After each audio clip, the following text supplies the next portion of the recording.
Ya, baik. Selamat sore Bapak Ibu sekalian. Kita bertemu pada Sore. pertemuan ke-10 Data Sharing Ajar. Ya, semoga kita semua dalam keadaan sehat dan tetap semangat mengikuti kegiatan.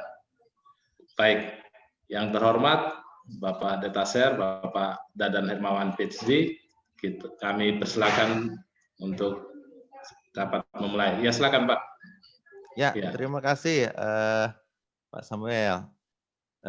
Selamat siang dan salam sejahtera untuk Bapak Ibu sekalian. Ya, mohon maaf saya agak terlambat begitu ya. Dan terima kasih atas maaf ini slide sebelumnya. Jadi Ibu sekalian, target kita di kegiatan data sharing adalah bagaimana kita menghasilkan output para peserta maupun menyiapkan bahan ajar dan praktikal begitu ya. Dan jadi ini target kita bersama lah begitu ya. Mungkin dengan ada kegiatan data sharing ini, Bapak Ibu sekalian lebih terpacu, draft yang sudah disiapkan itu bisa diselesaikan dan kemudian bisa diterbitkan begitu ya. Terima kasih yang sudah bergabung di pertemuan kita kali ini dan saya sudah mendapatkan informasi dari Pak Samuel ada beberapa peserta yang akan mempresentasikan draft bahan ajarnya ataupun mungkin buku ajar ataupun yang lain begitu ya. Terkait dengan outline-nya mungkin kemarin sudah kita bahas kira-kira outline-nya seperti ini. Ya mungkin kalau sudah lengkap bagus, tapi kalaupun belum lengkap nanti tidak apa-apa. Sambil kita lengkapi begitu ya. Jadi minimalnya kalau memang ada tentang deskripsi mata kuliahnya, capaian pembelajaran umum kalau ada, dan kemudian juga nanti per babnya tidak harus lengkap dulu, tapi kira-kira kisi-kisinya begitu ya. Lalu nanti bisa kita diskusikan. Pengantar untuk saya demikian, mungkin Pak Samuel untuk selanjutnya saya persilahkan kepada peserta yang akan presentasi. Demikian Pak. Ya, baik. Terima kasih Pak. Baik, kita akan memulai presentasi dari peserta. Ada 2 peserta, Bapak Herbert dan Ibu Betty Sari Napitupulu. Ya, tadi telah disampaikan Pak Herbert bahwa jam 4 akan mengajar. Jadi untuk pemateri pertama langsung aja. Silakan Pak Herbert. Ya.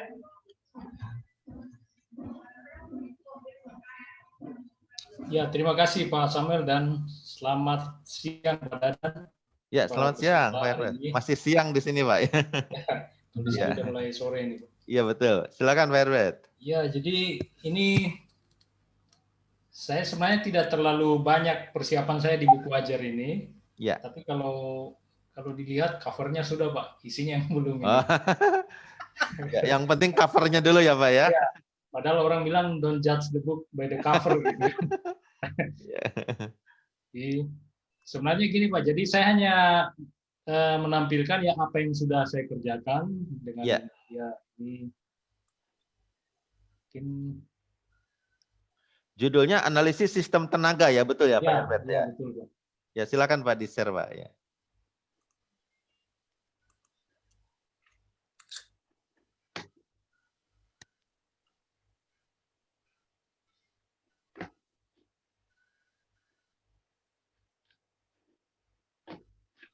Sabar ya, maaf ini salah ini ya.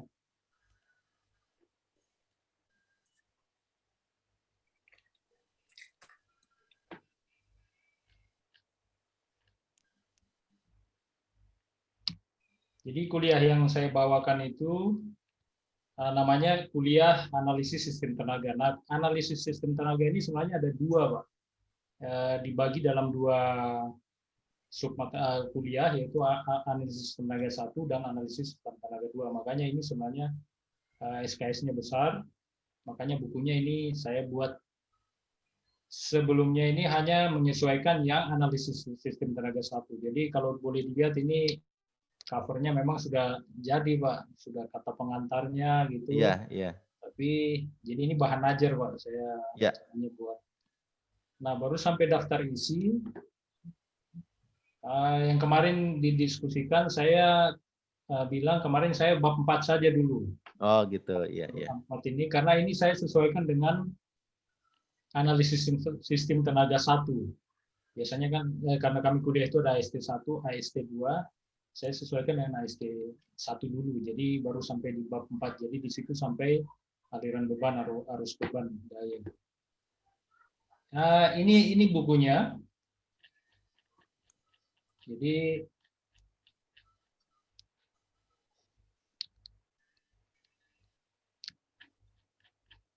baru daftar isi, Pak Dadan. Ini daftar isi.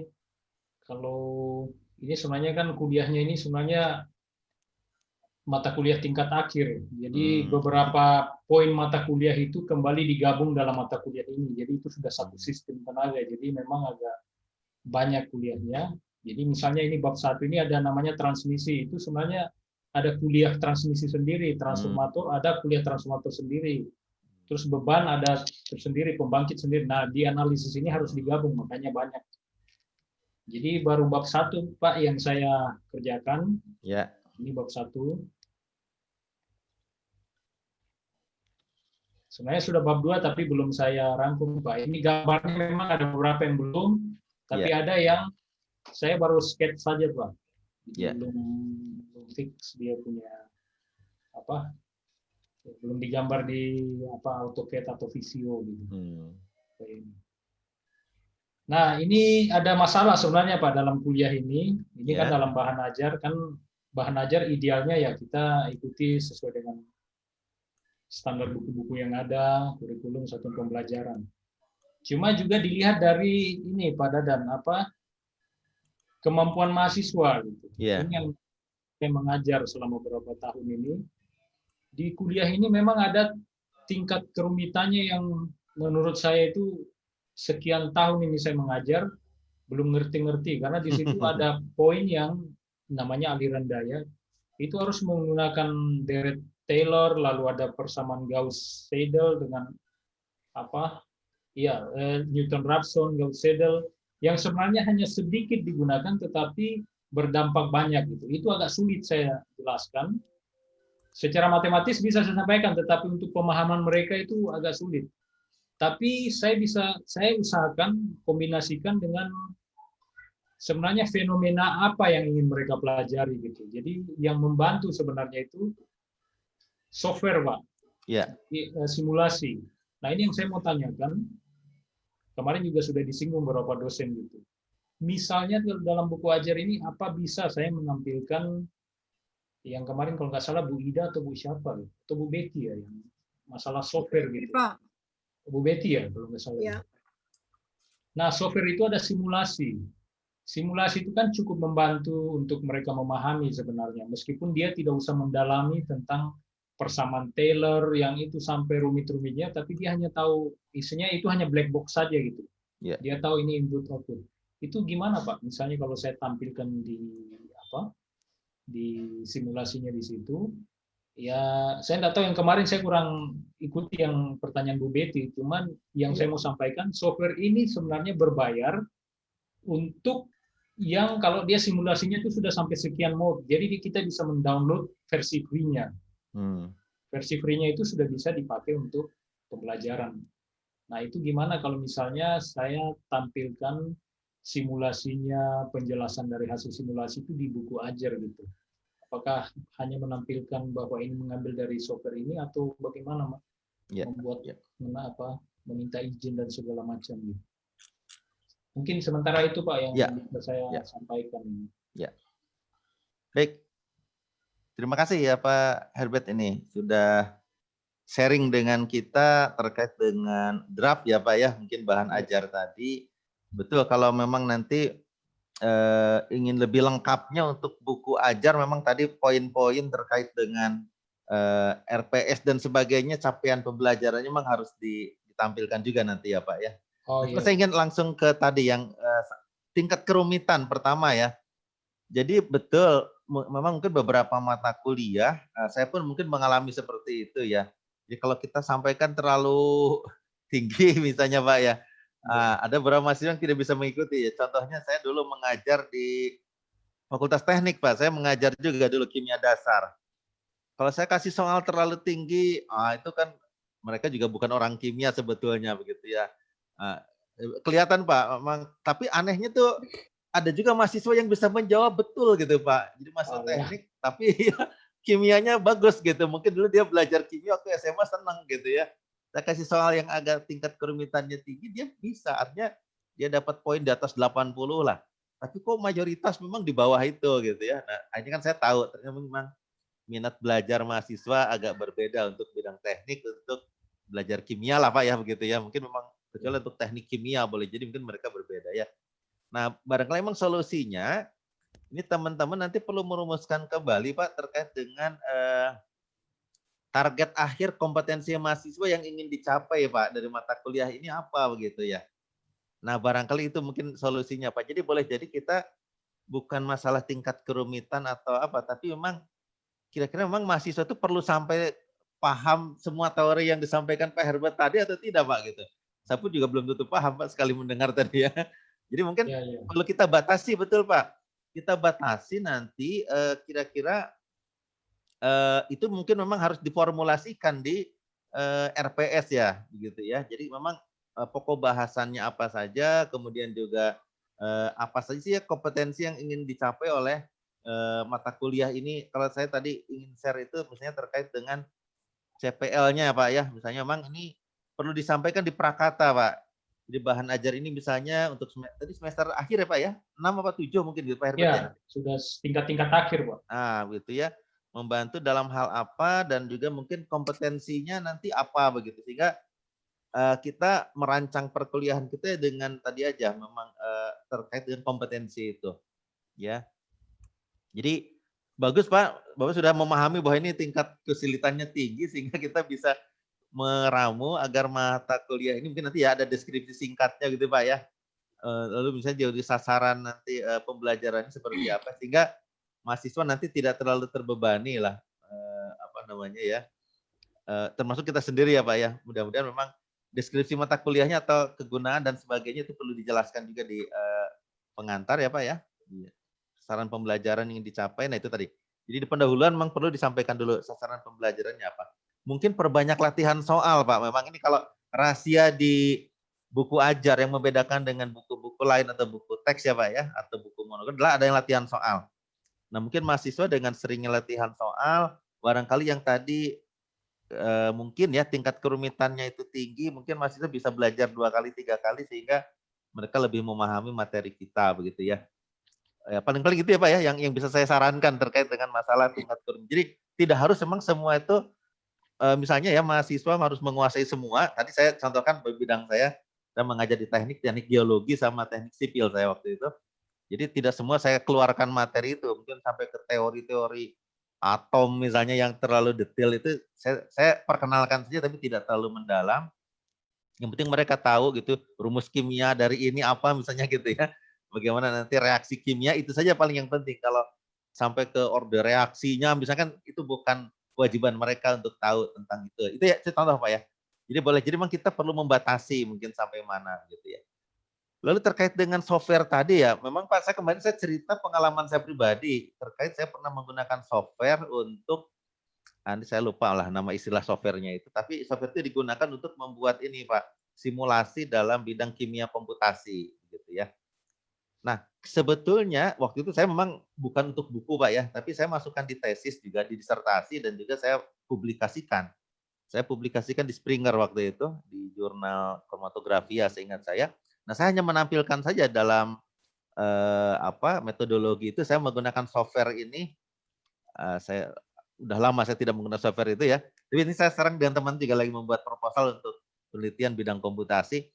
Jadi asal kita menyebutkan sumber rujukannya, Pak, saya pikir saya langsung menampilkan hasil waktu itu. Hasil simulasi lah begitu Pak ya. Hasil saya mencari data. Waktu saya mencari data namanya octanol water partition coefficient gitu, log KOW kalau dulu atau sekarang misalnya log P ya. Jadi koefisien partisi dari octanol water partition. Jadi senyawa ini punya nilai berapa? Itu bisa kita simulasikan berdasarkan tadi software tadi begitu ya. Selain kita menggunakan data rujukan hasil eksperimen orang lain. Nah, saya cukup menampilkan data ini diambil dari software ini gitu.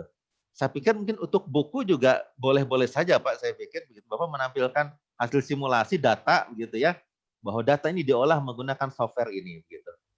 Nah, saya pikir itu sudah cukup barangkali Pak ya, bahwa kita sudah menunjukkan bahwa software yang kita gunakan sudah kita rujuk begitu ya. Kalaupun terkait dengan bahwa itu berbayar atau tidak, nah mungkin memang saya kalau saya pikir kalau Nah itu tadi kembali ya, kalau waktu itu saya lab yang saya gunakan itu memang sudah membeli software itu legal begitu Pak ya, memang nomor serinya sekian, jadi saya menggunakan itu nyaman-nyaman saja begitu ya, bebas untuk kita pakai. Saya pikir bagus Pak, memang membantu mahasiswa untuk menggunakan simulasi seperti itu. Atau boleh jadi begini Pak, mungkin solusi lain. Ini misalnya ya, kalau di buku ajar memang yang seperti saya misalnya sekarang menggunakan banyak memang untuk perkuliahan itu kan sekarang online ya, daring misalnya. Saya ingin cerita misalnya metode untuk di kimia ya menggunakan HPLC. Saya menggunakan alat HPLC merek tertentu misalnya Pak. Maka saya boleh saja mungkin menggunakan handbook atau misalnya pedoman ya penggunaan alat HPLC, lalu saya kalau saya ingin memasukkannya ke dalam bahan ajar saya kan perlu memasukkan bahwa ini diambil dari handbook Agilent misalnya yang punya handbook itu, ataupun dari Shimazu misalnya begitu ya. Nah itu kan tidak kemudian kita melanggar ya, karena kita sudah menyebutkan referensi dari rujukan yang kita ambil tersebut begitu. Jadi saya dalam pandangan saya silakan Mbak, mungkin memang kalau itu mempermudah agar mahasiswa tadi ya akan memahami lebih mendetail ya, lebih paham terkait dengan itu untuk mengembangkan pemahaman mahasiswa itu Pak. Jadi memang itu yang harus kita bagus ya, kita buat semacam itu bentuk latihan dan sebagainya. Bahkan mungkin kalau ada feedback ya Pak ya, kita buatkan lembar kerja mahasiswa, lalu ada isian yang mungkin mereka harus ikuti lakukan. Kalau sampai saat tahapan tertentu dia bisa mengisi itu, berarti dia sudah paham. Itu kan kita harus mengukur ya kompetensi mahasiswa itu sampai mana begitu. Barangkali itu Pak, atau ada saran dari yang lain, dari Pak Samuel mungkin atau dari Bapak Ibu sekalian yang disampaikan oleh Pak Herbert tadi untuk diskusi biar lebih mendalam begitu.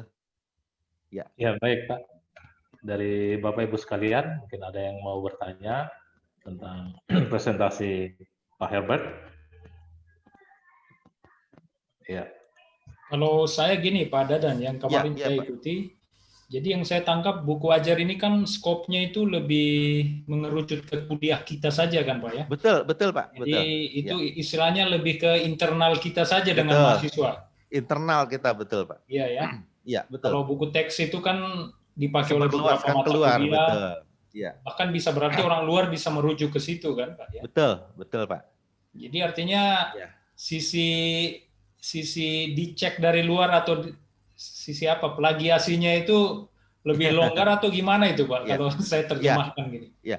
Jadi memang kalau buku saya kemarin mungkin cerita ya, kalau di penerbit kita lah di Indonesia itu saya jarang lah gitu mendengar mereka meminta data misalnya Turnitinnya berapa persen similarity gitu, itu saya belum pernah. Tapi kalau kemarin saya memang diminta di penerbit di Malaysia mau membuat book chapter di sana, mereka kemarin menyampaikan Pak Dadan tolong persen similarity-nya di bawah 7%. Wah ini agak ketat juga berarti ini Pak. Jadi sebenarnya itu ya kembali ke etika publikasi saja Pak ya, bahwa memang kita ketika mensitasi, mengutip baik langsung ataupun tidak langsung, kita tetap harus mencantumkan sumbernya. Saya pikir sudah sampai situ sudah cukup Pak. Kita menyantumkan sumber yang kita rujuk begitu ya. Lalu memang betul tadi kalau buku ajar itu lebih diprioritaskan ke mahasiswa Pak, rujukan untuk mahasiswa. Boleh jadi mungkin untuk internal perguruan tinggi kita, tapi tetap diterbitkan secara resmi. Itu Pak masalahnya. Kalau yang buku teks memang ada syarat harus disebarkan ke 3 perguruan tinggi lain. Nah itu mungkin persyaratan-persyaratan yang itu kalau untuk eksternal. Tapi intinya Pak, betul bahwa yang namanya buku ajar atau modul ataupun yang lain ya, diktat itu lebih ke internal. Demikian Pak Herbert, betul. Ya, terima kasih Pak Dadan. Sama-sama Pak. Ya. Ini saya mohon izin langsung live ini karena silakan Pak Herbert. Ya mohon maaf saya tadi agak terlambat. Ya. Silakan. Terima kasih banyak. Sama-sama Pak. Monggo Pak. Ya. Baik, terima kasih Pak Herbert atas presentasinya. Ya, silakan Pak kalau ada urusan. Ya, silakan. Ya, silakan. Baik, berikutnya Pak, silakan. Ya. Kami persilakan ke Ibu Betisari Napitupulu. Ya, silakan Bu untuk presentasi. Oke, makasih Pak Samuel. Ini saya perlu tunjukkan RPS-nya Pak. Boleh saya Pak. ada RPS ya. Lebih lengkap Bu. Ya, kemarin Pak Samuel juga menunjukkan lengkap. Ya, silakan. Ya, ini sudah kelihatan ya? Kelihatan Bu, ya. Nah, ini sebenarnya mata kuliah ini sifatnya muatan lokal Pak. Jadi karena Artinya output kami adalah guru SMP SMA. Kemudian oleh senior kami ditemukan bahwa banyak guru-guru itu tidak tahu menggambar geometris dengan menggunakan jangka dan penggaris. Dan dasar-dasar geometri Euclid itu juga banyak yang guru-guru tidak tahu, mungkin karena sulit, kemudian di skip aja waktu ngajar di SMP SMA. Iya. Nah, berdasarkan pertimbangan itu dikeluarkanlah mata kuliah ini. Jadi ini memang sasarannya buat mahasiswa calon guru geometrinya. Jadi agak sedikit dasar banget dari Euclidnya, dan juga penekanan kepada penggunaan jangka dan penggarisnya itu, supaya guru mau kalau ngajar depan kelas itu menggunakan jangka dan penggaris. Bahan ajar yang saya sudah buat itu sampai sini Pak, sampai segi 4. Jadi kalau keseluruhan itu targetnya itu sampai ke sini, perbandingan seharga dari ruas garis dalam lingkaran, tapi saya baru sampai di segi 4, Pak. Iya. Ya, ini. Jadi kalau di peta CPL itu, ini CPL-nya ada yang S, kemudian ini keterampilan ya. Betul. Ya, saya sudah lihat di petanya seperti ini. Ya.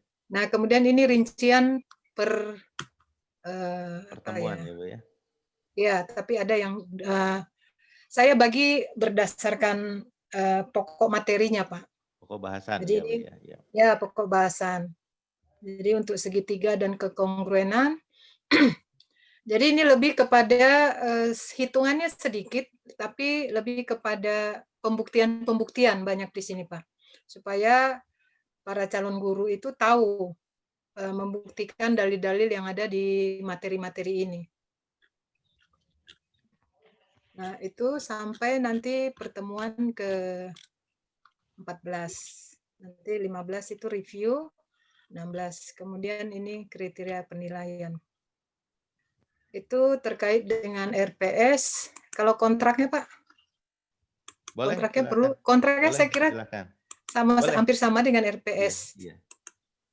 Ya, Itu kontraknya bisa dilampirkan nanti di lampiran itu, Bu, bisa disampaikan di lampiran. Nah, di lampiran ya, Pak. Ya, RPS betul. dengan kontrak ya. Betul. Ya. Ya, ini ada deskripsinya. Kemudian ya tambahan dari RPS itu kan ini ya, tugas, kemudian aturan perkuliahan yang disepakati. Betul. Kemudian ini jadwalnya. Iya. Gitu, sama evaluasinya ya, cara Bu ya. penilaian dan rujukannya. Betul. Nah, ini saya bingung Pak, karena ini kan materinya itu sangat dasar dan sudah lama sekali ya Euclid menemukan, dan sepertinya kurang banyak orang yang suka menulis geometri. Sehingga yang cocok dengan materi ini tuh malah ini yang sedikit gitu ya, Pak ya. Ya, sedikit sekali. Makanya saya tertarik karena tidak banyak orang suka geometri, saya jadi tertarik. Bagus, Bu. Menguasai geometri. Iya. Nah, ini ada diktatnya beliau, tapi kalau menurut saya belum termasuk kategori diktat. Betul. Ini oleh senior kami Pak Samosir. Iya. Beliau menulis saja gitu Pak, menulis tidak ada referensi apapun kecuali yang ini, Witness ini. Iya. Nah, boleh nggak ini Pak Samosir ini silahkan, saya ambil Bu, ya. diktatnya sebagai rujukan? Betul. Silahkan, bisa Bu, itu bisa. Silahkan. Bahkan personal communication aja boleh Bu, maksudnya bukan bentuk hard copy gitu ya, Ibu. Personal communication itu bisa dirujuk itu ya. Ya. Ya, ini diktat ini lebih ke kayak catatan perkuliahannya beliau. Handout ya, Bu ya. Ya, dicilid. Silakan. Ya, kontraknya. Nah, kalau bahan ajarnya seperti tadi saya sampaikan sudah sampai ke bab 4, cuman belum sempat Pak ngikuti struktur yang kemarin. Iya. Tapi ada beberapa hal yang saya ingin tanyakan. Ya, terkait dengan software tadi, ini saya coba mengikuti dari bab 1, ada capaian pembelajaran. Nah, bagus Bu, ya sudah lengkap ini ya. Ini kemudian kegiatan pembelajaran. Nah, karena ini saya ingin mahasiswa itu langsung action, makanya lebih banyak di sini mereka seperti menemukan gitu ya, pakai model pembelajaran discovery learning, sehingga mereka yang bekerja menemukan di software yang kemarin saya katakan di Sketchpad. Jadi saya siapkan ini Pak, ada file Sketchpad-nya. Nah itu gimana ya caranya nanti membuat di bahan ajar? Ini kan ada filenya tersendiri. Ya Bu. Nah itu gimana Pak kira-kira ininya? Yang disampaikan di sini ini apa namanya hasil ini ya Bu ya, hasil dari software begitu ya? Bukan hasil, mungkin saya bisa tunjukkan ya Pak. Silakan Bu ya, bisa biar lebih detail ya. Nah jadi saya ingin mereka mencoba-coba untuk menemukan sudut-sudut yang berkomplemen seperti ini. Nah ini saya yang buat sendiri. Jadi ini saya rancang sendiri. Nah mereka akan melihat pergerakan ini bahwa jumlahnya selalu 90 dimanapun dia berhenti begitu. Nah itu maksud saya gimana saya memasukkan ini di bahan ajar saya gitu. Oh iya. Karena kan beda ya, ini kan visual. Kalau di perkuliahan tidak ada masalah ya Bu ya. Kalau perkuliahan kan bisa ditampilkan PowerPoint kan muncul ya Bu ya begini ya. Iya, kalau dilihat ya.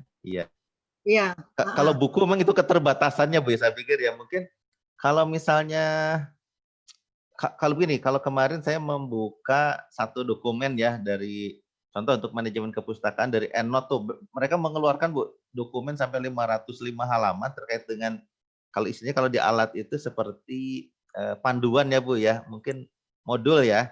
Nah mungkin itu apa bisa dilengkapi, misalnya ada beberapa gambar tadi itu kalau kita klik seperti ini akan jadi seperti ini kalau kita upload proposal ke Simlitabmas itu kan ada panduan gitu ya mengupload. Jadi bentuknya seperti itu Bu, misalnya di screenshot saja seperti tadi kan bagus Bu.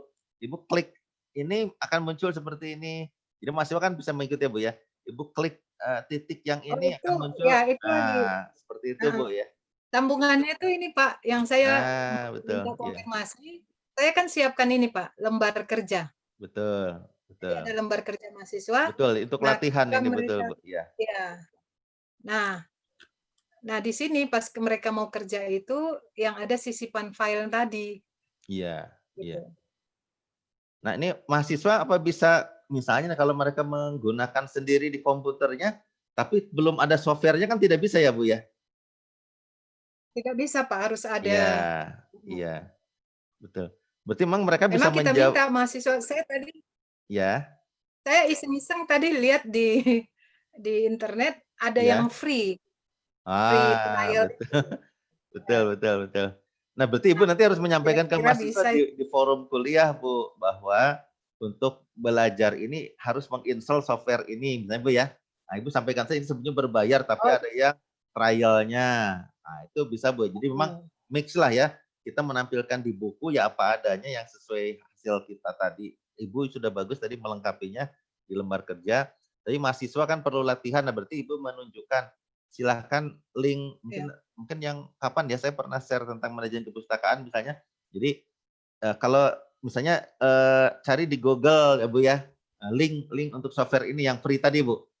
Ibu masukkan link ini, silahkan mahasiswa ikuti, klik ini, kemudian apa gitu Bu ya, diikuti nanti mereka sampai mendapatkan terinstall di software itu di laptop atau PC mereka. Ibu nanti bisa sampaikan nanti kalau sudah sampai tahap ini berarti install sudah berhasil gitu ya. Lalu masukkan tadi Bu soal-soal tadi itu periksa akan selalu seperti ini, nanti jawabannya akan muncul di software. Untuk mengukur tingkat pemahaman mereka dan juga mereka mengerjakan atau tidak yang tugas. Bisa masuk ke tugas juga berarti ya Bu ya itu. Untuk mereka melakukan tugas mandiri begitu. Berarti memang perlu kombinasi Bang. Jadi tidak semua yang di buku itu bisa menyelesaikan sebuah permasalahan ya Bu ya. Ini hanya bantuan untuk mereka belajar. Iya, karena kan sekarang ini Pak, di bidang pendidikan itu kan ada istilah guru abad 21. Jadi harus memasukkan teknologi ke dalam pembelajaran. Makanya kita harus siapkan calon guru yang harus menggunakan teknologi. Jadi ini makanya saya berpikir ingin membuat bahan ajar yang melibatkan software seperti ini. Betul. Itu kan lebih menyenangkan Bu bagi mahasiswa.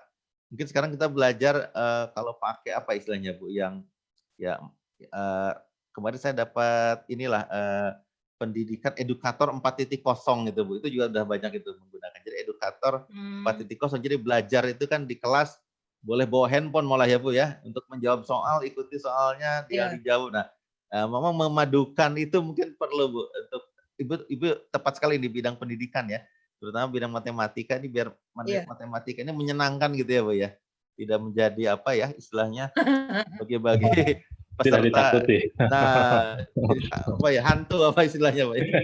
Tidak ditakuti begitu Momo, ya. dijadikan momo. Betul Bu, betul. Ya. Memang Ya, kita sedang kampanye math is fun Pak. betul Math Bu, is fun. betul, Ya, betul. kita sedang kampanye Ya. itu. Ya bagus Bu, itu mungkin salah satu inovasi ya, inovasi. Nah itu mungkin begini Bu, nah ini saya berkembang nih. Kalau Ibu nanti menemukan sesuatu tadi tuh, math is fun gitu ya. Bisa Bu, nanti metode pembelajaran ini Ibu buatkan hak ciptanya Bu. Saya pikir itu bisa. Kemarin kan saya di tempat lain saya share tentang hak cipta. Jadi mungkin di apa namanya, di Unsen juga ada Pak ya. Jadi memang metode-metode yang kira-kira bisa dikembangkan, apalagi untuk lokal ini Pak ya, kearifan lokal mungkin di di daerah kita mungkin itu belum ada, itu bisa kita kombinasikan Pak. Jadi ada poin plusnya nanti Bu Betty ini, selain membuat buku juga nanti bisa juga membuat tadi hak cipta modul pembelajarannya Bu, itu bisa dibuatkan. Oh. Begitu ya. Poinnya malah sama Bu, hak cipta kan 20 juga Bu. Poinnya lah itu ya. Ya, bisa dikembangkan nanti ke sana Bu. Gitu. Ini dibuat jadi kayak modul gitu Pak. Iya, jadi nanti mungkin kalau sempat saya share nanti Pak ya. Jadi ada contoh-contoh kan hak cipta ya. Bu Betty mengikuti nggak yang data sering yang tentang hak cipta di Unsen? Iya. Ada ya Bu ya? Ada. Pak Samuel ada ya? Iya Pak. Ada data sering hak cipta, hak karya. Tapi teman-teman ikut juga atau tidak Pak Samuel? Atau berbeda berbeda ya? Beda ya. Kalau penanggung jawabnya berbeda ya. Berbeda. Nah itu mungkin ada sebagian memang yang bisa kita tampilkan Pak. Ini kalau bicara tentang output penelitian ya, mungkin kalau nanti saya share. Ada buku seperti ini ya. Ini kan ada buku ajar, ada buku monograf, ada buku teks. Itu kan sebenarnya bisa jadi output penelitian, juga pembelajaran ya. Tapi juga ada bidang-bidang tertentu yang bisa kita manfaatkan. Buat Ibu membuat modul atau membuat metode pembelajaran ya, untuk mendukung alat peraga Bu misalnya, atau tadi software untuk mendukung pembelajaran, itu bisa dibuatkan hak ciptanya Bu. Dan itu tidak rumit, ada tinggal mengisi form, cerita deskripsi hasilnya, atau cukup difoto saja seperti ini Bu misalnya, buktinya begitu ya, itu nanti bisa didaftarkan hak cipta. Ya tidak terlalu rumit misalnya begitu. Kalau buku kita harus terbitkan dan sebagainya ya, dan memang perlu effort yang lebih besar. Kita mendaftarkan hak cipta itu cukup 1-2 hari itu bisa Bu, langsung keluar sertifikat itu sebetulnya. Dan biayanya juga murah, kalau lembaga pendidikan hanya 200.000 aslinya ya. Tapi kurang tahu kalau nanti menggunakan pihak ketiga mungkin ada. 400 bagus sekarang. 400 ya Bu ya, betul ya. Betul iya. Kalau aslinya sih kalau untuk hak cipta dan itu dari lembaga pendidikan itu sebenarnya hanya 200. Kecuali untuk yang ini yang 400 untuk yang ini betul tadi seperti Ibu buat tadi aplikasi komputer Bu, itu memang lebih mahal, mungkin beda betul 200.000 tadi, sekitar 400 mungkin. Kalau yang umum dia sampai 600 begitu yang umum. Berarti maksudnya Pak, kan tadi saya buat nih animasi-animasi itu kan. Nah, betul. Saya sendiri yang buat. Betul. Nah itu yang nanti dijadikan bisa, hak cipta. Begitu. Betul. Itu Bu. Jadi dokumen untuk pembelajaran Bu. Iya, betul. Nah, bentuknya nanti Bu, kalau Ibu membuat sebagai dokumen ya berarti ditampilkan dokumennya Bu ya. Tadi contoh aplikasi komputer tadi memang harus dibuat dokumennya termasuk caranya gitu ya, langkah-langkahnya. Tapi atau kalau sebagai video pembelajaran Ibu nanti bisa dalam bentuk tutorial. Nah, itu nanti dibuat video. Jadi hak ciptanya berupa karya siaran video. Nah, Ibu cerita seperti ini tapi didemonstrasikan, dibuat videonya, nanti itu karya siaran video, audiovisual masuknya nanti. Karya audiovisual tapi karya siaran video. Nah, nanti kapan-kapan saya bisa share Pak, atau mungkin coba saya tampilkan sedikit, mungkin kalau ada yang tertarik sebenarnya untuk kegiatan HKI itu sebetulnya kita dengan bidang pembelajaran itu sering terkait sebetulnya Pak ya. Sudah saya share. Nah, ini untuk sebentar. Maaf Bu. Ibu bisa boleh stop share dulu ya. Ya, boleh minta izin saya mau share dulu Pak ya. Saya di Pertises lain ada kegiatan seperti ini. Saya share ya Bu ya. Nah ini contoh. Saya lebih untuk hak cipta, betul. Ada yang saya sudah kompilasi materinya supaya lebih simpel. HKI.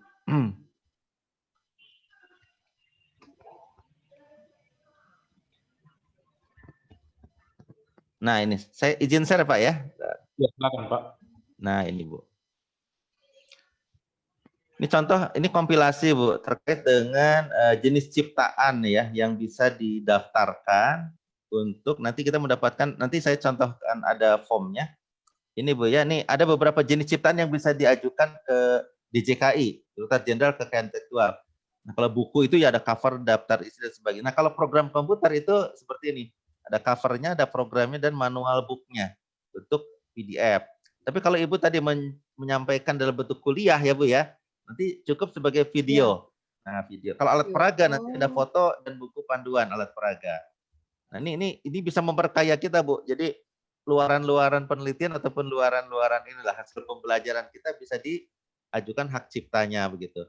Nah, formulirnya ini prosedurnya singkat saja, Bu. Kita mengisi kalau saya sudah terdaftar, saya punya daftar akun, lalu di-upload filenya, ada surat pernyataan, surat pengalihan hak. Kalau kita menggunakan lembaga pendidikan ya berarti atas nama Kuncen misalnya lembaga pendidikan gitu ya. Lalu contoh ciptaan. Nah tadi mungkin Ibu bisa pilih ini masuk ke mana? Program komputer atau ke ceramah atau kuliah ya Bu ya. Tapi nanti dibuat rekaman Saya video. sih lebih cenderung itu sebenarnya alat peraga ya Pak. Cuman alat dia peraga ya. Cuman dinamis interaktif seperti itu. Nah silakan Bu kalau alat peraga nanti masuknya ini kan betul Bu untuk kepentingan pendidikan Bu. Dan ini pas sekali sebetulnya Bu. Tapi yang diminta bukan video kalau alat peraga, foto dan buku panduannya. Jadi manualnya Bu, ya manual panduannya begitu. Nanti berarti ini, itu yang statis kali ya Pak kalau yang itu? Betul. Kalau karena ini foto ya diminta. Betul. Karena alat peraga. Saya kan mau menunjukkan ke interaktifnya. Jadi Betul lebih mudah pakai video. Pun, ya. Jadi tanpa guru pun sebenarnya siswa bisa belajar sendiri. Maksudnya tanpa dosen. Betul. Memang itu Bu tujuannya kita membuat bahan aja tuh mereka bisa belajar sendiri tanpa bantuan, betul. Nah, cuman tadi tentang hak cipta itu Ibu boleh kalau ingin membuatnya dalam bentuk video, nanti ini istilahnya ini yang kami buat ya Bu ya.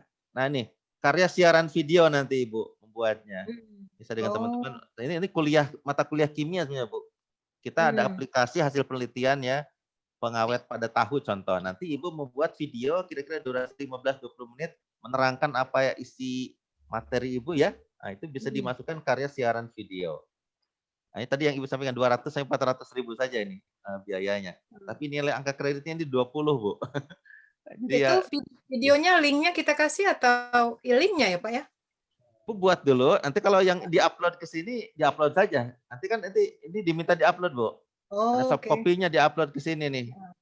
Nah ini nanti di akunnya apa namanya? Ini Bu apa namanya DJKI. Nah, Direktorat Jenderal Kekayaan Intelektual gitu ya Bu ya. Jadi kita upload nanti saya lupa linknya mana ya. Nah ini Bu, nanti kita mengisi ini form di sini nih, hak cipta DGIP GoID. Saya klik login saja. Nanti mengisi seperti kita mau mendaftar akun untuk email gitu ya. Create your account.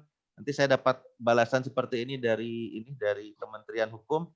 Aktivasi akun, lalu kita nih contoh status akun telah diterima. Nah, nanti Ibu siapkan dulu draftnya, gitu ya, ciptaan yang ingin dilindungi, baru nanti prosedurnya sederhana.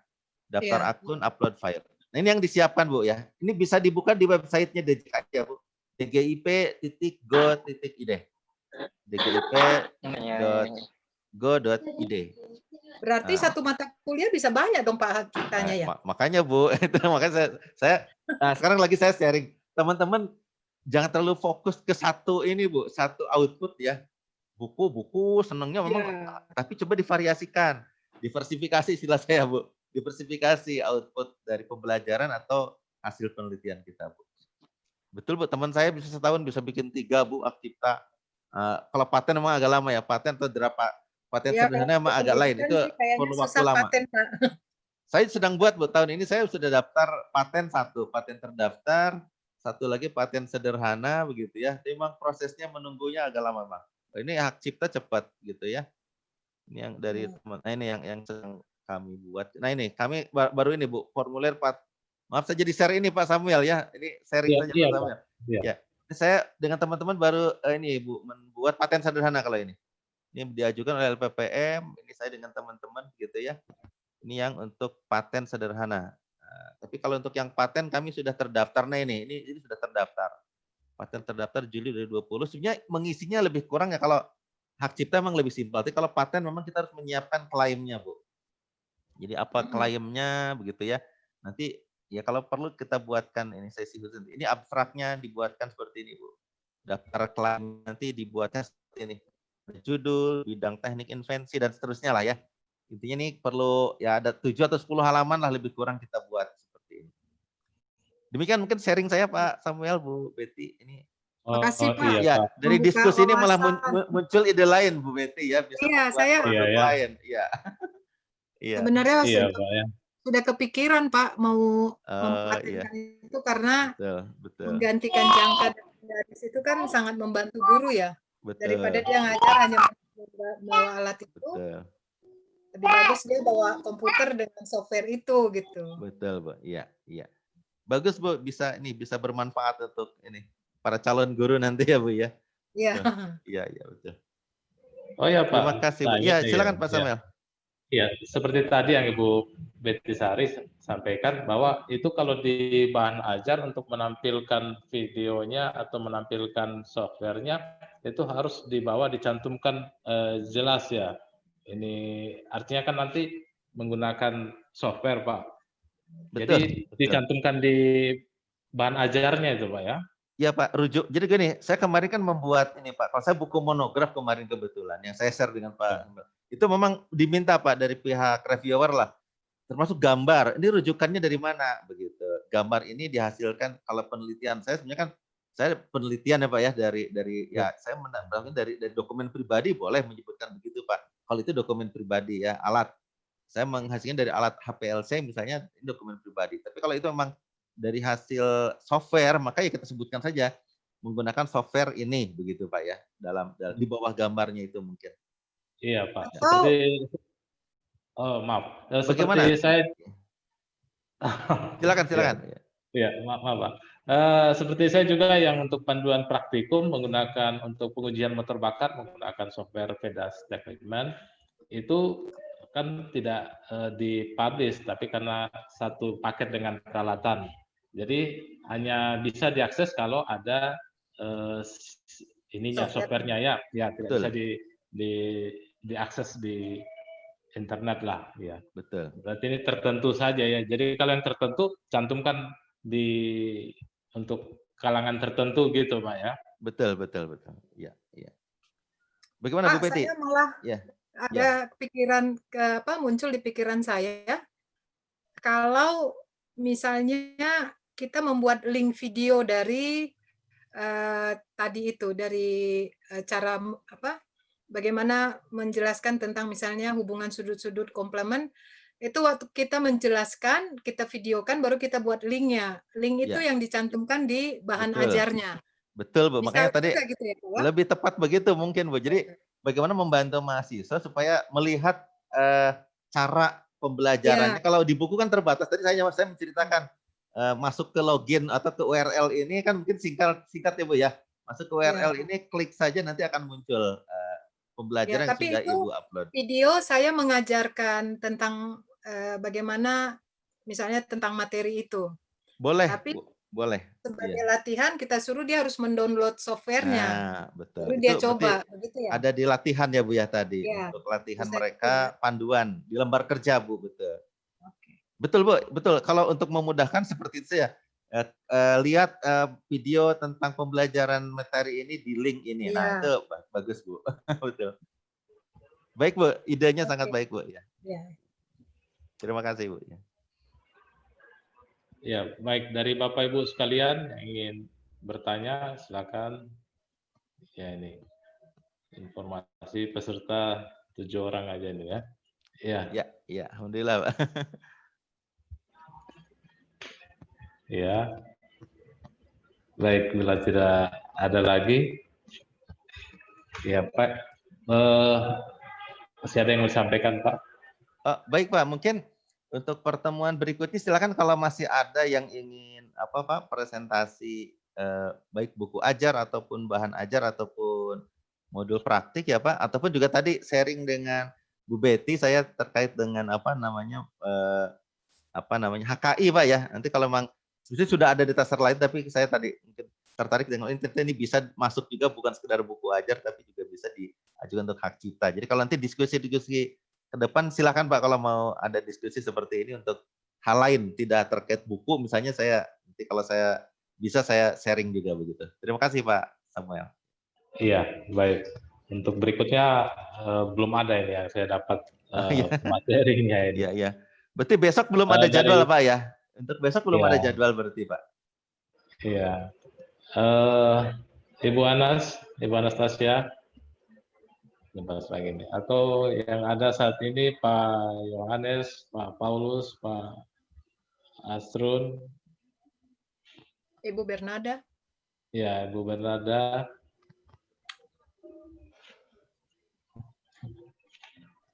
Iya. Iya Pak, jadi ya. Nanti saya informasikan untuk berikutnya bila ada peserta yang akan presentasi materi. Boleh ya. Pak, iya, iya. Iya. Oke, saya fleksibel Pak. Mungkin saya memang hari Kamis tidak ada kuliah kebetulan Pak. Kalau Selasa Rabu memang saya agak padat. Ada 2 kuliah tadi. Jadi kalau Kamis, Jumat ini saya free Pak. Sabtu juga kalau Bapak sekalian memang berkenan untuk sharing seperti ini, tidak harus semua hadir, mungkin ya seperti ini Pak, berlima, bertujuh juga tidak apa-apa begitu. Kita diskusi sharing begitu. Iya, demikian Pak. Ya, ya. Ya Pak. Berarti nanti saya infokan tentang kepastiannya Pak ya untuk. Monggo, ya Pak. Monggo. Ya baik, bila tidak ada lagi, ya Bapak Ibu sekalian, terima kasih atas partisipasinya di pertemuan kita ke-10 Detasering Pendampingan Bahan Ajar. Dan terima kasih kepada Detaser Bapak Dadan Hermawan. Sama-sama Pak. Ya. Baik, kita akan bertemu di pertemuan ke-11. Nanti akan diinformasikan melalui grup WA. Ya. Baik, terima kasih kembali dan selamat sore. Ya, selamat sore, mohon pamit Pak. Terima kasih. Sama-sama Ibu, semoga sukses Bu. Ya, terima kasih. Ya, baik. Lead ya. Ya. Ini agak oh ya. Ini berat ini. Iya.